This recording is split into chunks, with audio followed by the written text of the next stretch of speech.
What is good, everybody? Y'all already know it's your boy Prince Beckett, and we're back with a whole brand new video. As you guys see from the title, I'm talking about games that this generation will never get to enjoy. Hello? Are you there? Let's get it. Boy, are you good? Y'all already know it's your boy Prince Beckett. Let's get it. And by this generation, I mean if you were at least if you were around 3, 4, 5 years old in 2010, then you're not. Let me get it. If you're at least 15 and below right now, you're not part of my generation technically, as in when I'm talking about you're enjoying what I'm enjoying. You feel me? Before you guys watch the video, don't forget to leave a like, comment, and subscribe if you are new, and share to your friends. Let's get it. None of these are in order. I'm just listing games that I really feel like people did not have time to enjoy, like this generation at least, but my generation, we enjoyed it. First game, Pac-Man World.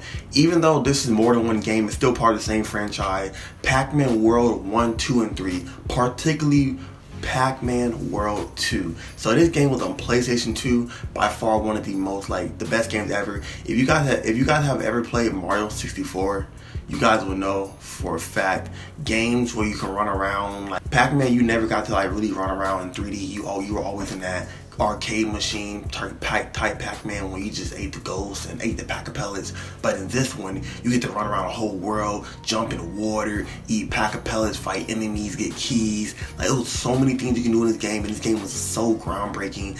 I enjoyed the game. I probably spent countless of hours in this game. I don't think I ever fully completed the game, sadly, but I still have it in my garage. But yeah, that game by far one of the best games you ever get to play. If you ever get your hands on it, trust me, you gotta try it out. Really fun game. You will not regret it.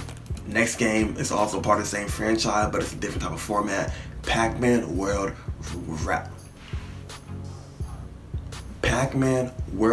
Rally. Now this is a racing game. It's kind of like Mario, but in my opinion, it's honestly better than Mario. You guys don't at me. So pretty much, you get to race as Pac-Man, Pac-Man Jr., Miss Pac-Man, and a whole bunch of other characters like his friends. You guys have pack-a-pellet, guns you can shoot at each other. You get ram speed boosters, all that. You get to do tricks in the air. It's a really fun game. It's a fast-paced game. I think they have a campaign. Don't quote me on that. I do not know. But that right there, it's one of the best games ever.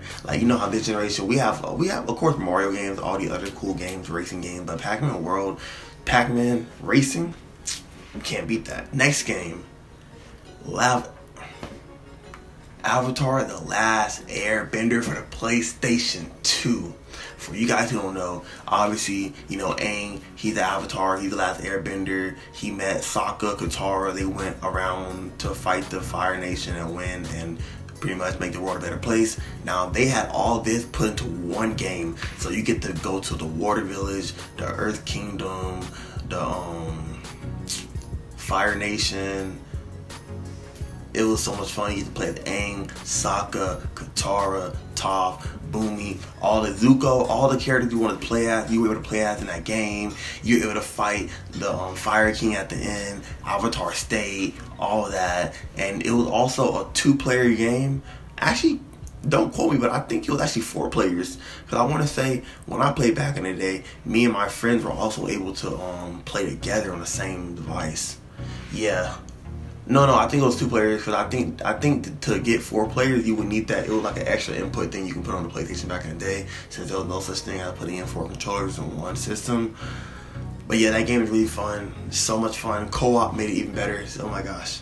Next game, Naruto Ultimate Ninja. For y'all don't know, you're missing out. Naruto Ultimate Ninja, not Naruto Ultimate Ninja Storm, Naruto Ultimate Ninja. Preferably Naruto Ultimate Ninja 3. Now this was on PlayStation 2. I want to say all 3 of them were on PlayStation 2. Yeah, so pretty much it's a side-by-side Naruto game. It wasn't 3D as far as you going left, right, forward and back. No, you just went side to side, left and right, left and right. But it was fun. You were able to knock someone to a whole different stage. You were able to destroy the ground and move to a different stage. You were able to do jutsus. You know how like most Naruto games now, if you do a jutsu, you go into a cutscene. Nah, you were able to do jutsus and you were able to dodge it. You were able to reduce the damage because whenever it did go into a cutscene, it had like a certain pattern of like buttons you can click. If you click it, you can evade the attack or reduce the damage of the attack that's coming to you. You were also able to throw people. It was a fun game. It was a lot of interaction. I think that right there was honestly a groundbreaking Naruto game as far as when it came to what you could do. You also had the story mode. Well, it wasn't really story mode. It was more like a kind of like a GTA in Naruto. You know how in Naruto now you can roam the village. That one was a lot better. You were able to like actually roam the village. You were able to fight people in the village. Well, I don't know about that. Don't quote me on that. I think I'm just saying stuff. You were able to run around the village. You were able to jump on buildings. You were able to freaking like jump on the walls, stone faces, and everything. Not like now. You had no restrictions back then. Like that right there was just fun. I don't see any of the Naruto game that honestly that right there is honestly my favorite Naruto game. It's way better than any Naruto game. If you guys don't believe me, try it out or watch some videos. Next game, Crash of the Titans. So y'all already know Crash Bandicoot, one of the like craziest characters you would ever see. So he is a Tasmanian devil, which if you guys know Looney Tunes, that thing that spins in a circle and makes like a tornado thing, just start ripping everything to shreds. That is who Crash Bandicoot was. But my favorite Crash game was called Crash of the Titans, where you can control other beasts and you also turned into a beast. I'm pretty sure you turned into a beast. I don't know. You can fact check me, but even if I'm being fact checked, a clip should be playing right now. So either way, you guys should know the truth about the game. The game was really fun. I want to say I played it on my DS. Yeah, I played it on the Nintendo DS at the time. I forgot what year it was, but it's a fun game. It's not like games now. You can actually enjoy that game and don't have to worry about developers getting something wrong or adding something you don't want, because once you buy the game, you buy the game. It's no DLC, you feel me? But yeah, that game was really fun. If you guys never played a Crash Bandicoot game, you guys need to play a Crash Bandicoot game. Like seriously, you guys will enjoy it and it will make you guys just want to keep playing it all day until you finish it. My next game, and I know you guys are going to be like, yes, let's get it. Super Smash Brothers Brawl. Now, a lot of people didn't like this game because they were a Melee fan. I don't see why being a Melee fan makes you not like the game, because it's pretty much the same thing. Please do not get at me by saying that, because the Super Smash Bros. Community, they hate having Melee being compared to any other game. But I'm just saying, you know, it was a crossover game. You were able to fight. It was a 4-player game. You were able to fight with Mario, Luigi, Peach, Zelda, freaking Zero Suit Samus, you got Waluigi, you got Pokemon Trainer, you got Bowser. You had pretty much your main Nintendo faces were pretty much in that game. It was fun. You had Rob, he was also on the original NES, the robot right here. But yeah, that game was really fun. That right there, I think honestly that's like the first game I ever really said I was being competitive in. Like before I started playing Fortnite, I played that game and I never put it down. I still have it in my room actually, but my Wii's not working sadly, RIP to Wii. But like seriously, that game right there, when you talk about having fun, that game right there was the game you played. I played that game for probably like more than I played Fortnite every single day. I probably put in like 13, 14 hours of playing that game. Like we would just sit in our room, play Super Smash Bros. Me and my brother play Super Smash Bros. For hours. That's one game we never put down. That game right there, for a fact, it's a really fun game. Nicktoons Unite. I hope you guys heard of this game. It's Danny Phantom, SpongeBob SquarePants, Timmy Turner, and Jimmy Neutron.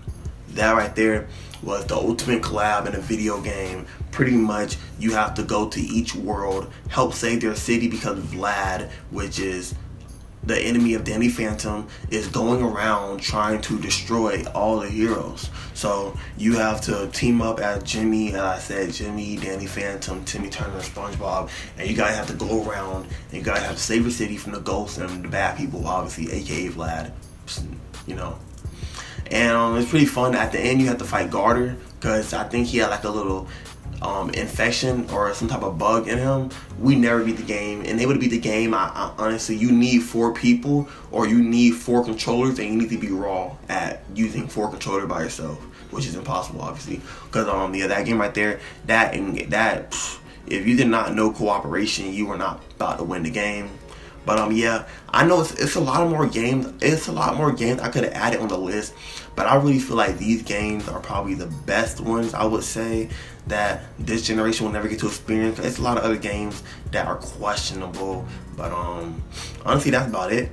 Now, honorable mention is Kirby Epic Yarn. Now, that game honestly had trash reviews, but I loved it.